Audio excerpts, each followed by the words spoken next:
guys, so I've been craving banana bread for the longest time now and I'm finally making it in my kitchen today and sharing the recipe with you. The best part is that this banana bread is a slightly healthier version because we're going to make it with whole wheat flour. So there's no refined flour in this recipe and no refined sugar. So let's dive into the recipe and let's get started.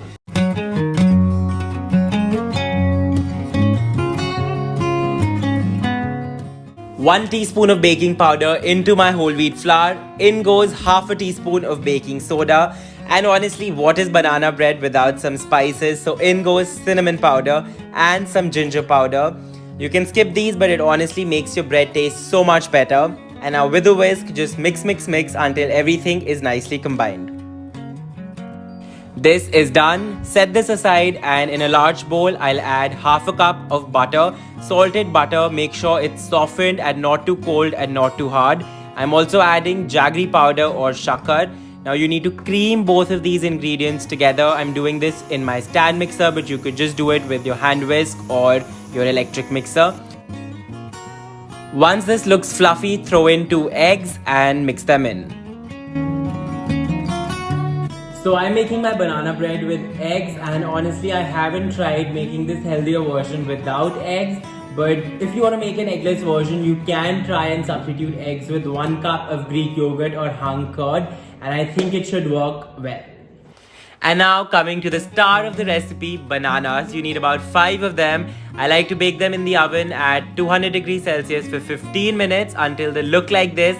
And then I use a fork to mash them properly and then throw them into my batter. You can skip the baking wala step if your bananas are already ripe.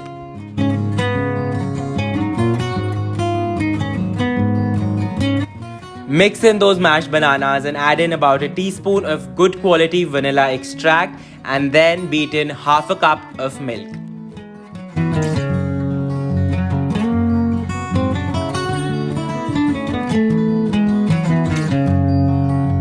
At this point, the batter is going to look extremely ugly, but don't worry, it'll come together. I'm going to add in the dry ingredients into my wet ingredients and then use a spatula to just fold them in.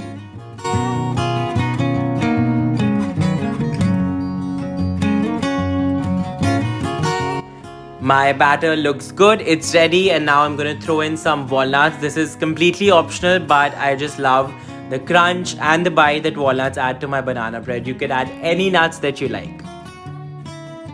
This is done, and now it's time to transfer the batter into a loaf pan lined with parchment paper.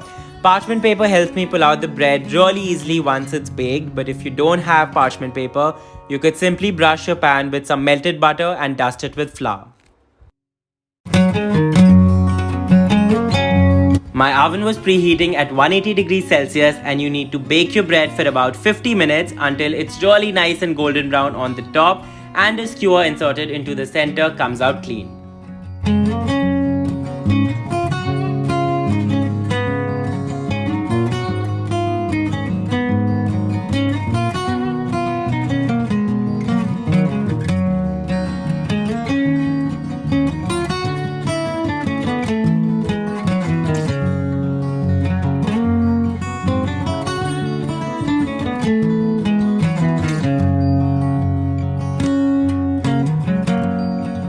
I am so glad I made this banana bread today because now my midnight sweet cravings for the next couple of days is sorted. I hope you guys enjoyed watching this video, and in case you did, please do hit the like button and subscribe to my channel. And if you try this recipe at home, let me know in the comments below what you thought of it. I'll come back to you guys with another recipe soon. Until then, happy baking and take care.